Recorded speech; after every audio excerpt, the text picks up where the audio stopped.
ఒత్తిడి నివారణకి అద్భుతమైన ఉపాయం అండి.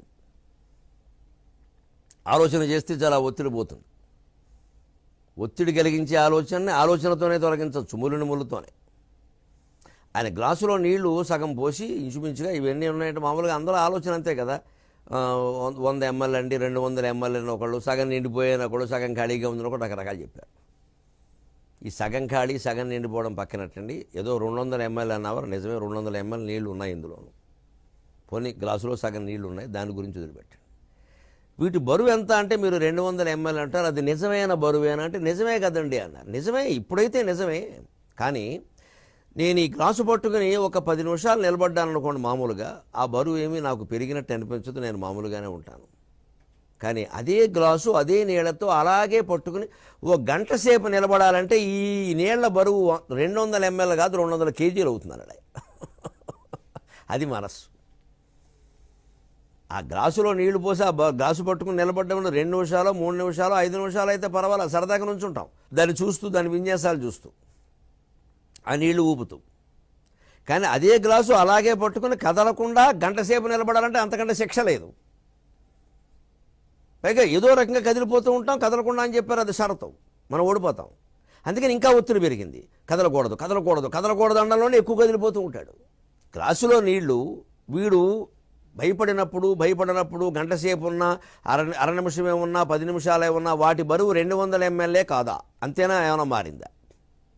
కానీ అది ఎందుకు ఒత్తిడి కలిగించింది మనస్సు మీద? అదే బరువు గ్లాసులో నీళ్ళ బరువు మారకపోయినప్పటికీ మనస్సు మీద ఎందుకు ఒత్తిడి కలిగించింది? ఎక్కువసేపు పట్టుకోవడం వల్ల. అదే 2 గంటలు 3 గంటలు అలాగే పట్టుకోవాలంటే నరకమే. ఇది వెంటనే డ్యూటీకి ఇంకోటి పిలుస్తాడు. అంచేది ఒకే గ్లాసులో నీళ్ల బరువు మనం ఎక్కువసేపు పట్టుకోవడం వల్ల మనకి ఎక్కువ బరువుగా అనిపించింది. ఆ బరువు ఒకటే. అలాగే ఒకే ఆలోచనని పదే చేయడం వల్ల సుత్తెట్టు కొట్టేసినట్టు అనిపించి ఒత్తిడి అనిపిస్తుంది. ఆ ఆలోచనల నుంచి తప్పించుకోవాలి. తప్పించుకోవడం అంటే పారిపోవడం కాదు, రిక్రియేషన్ పేరు మీద పాటలు పాడుకోవడం కాదు, పబ్బుకో క్లబ్కో వెళ్ళగడం కాదు, ఓ పెగ్గు వేసేయడం అసలే కాదు, చాలా తప్పు. అది కాదు తప్పించుకునే విధానం.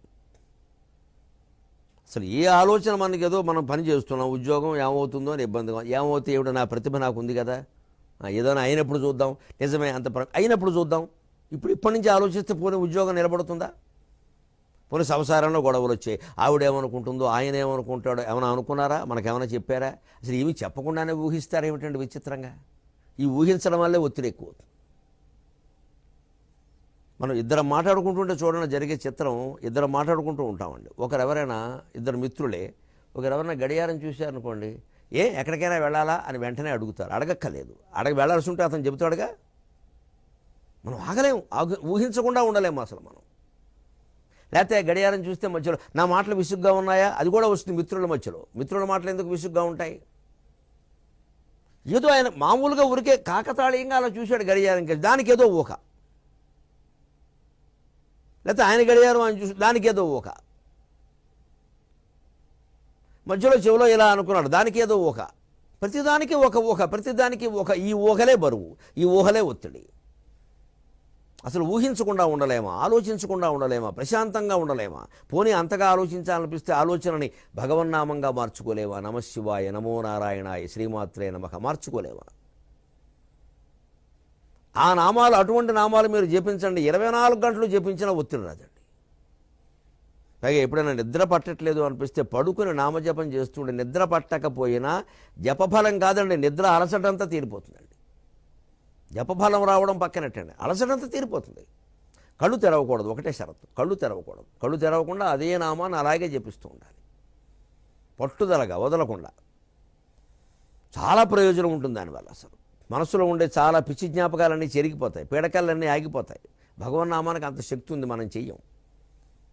అదే నిద్ర పట్టట్లేదు అంటే ఏదో నిద్రానంద స్వామి అని ఒక గుళ్ళో క్షేత్రం ఉంది, అక్కడికి వెళ్ళి దండం పెట్టుకుంటే ప్రదక్షిణం చేస్తే పడుతుందంటే చేసేస్తాం.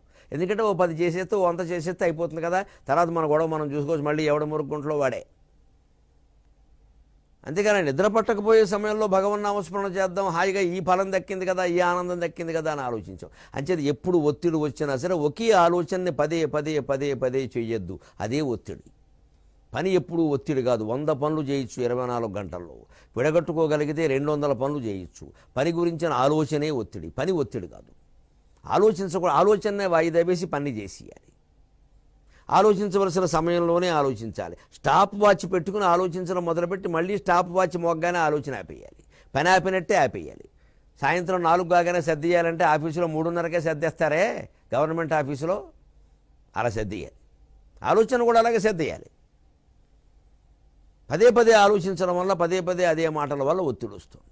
అసలు ముందు ఏది జరగకుండానే ఊహించడం, మాట్లాడకుండానే ఏదో ఉందనుకోవడం, ఈ మొత్తం అపోహలన్నీ మానేయాలి. అప్పుడు ఒత్తిడి తగ్గిపోతుంది, ఆరోగ్యం చాలా బాగుంటుంది.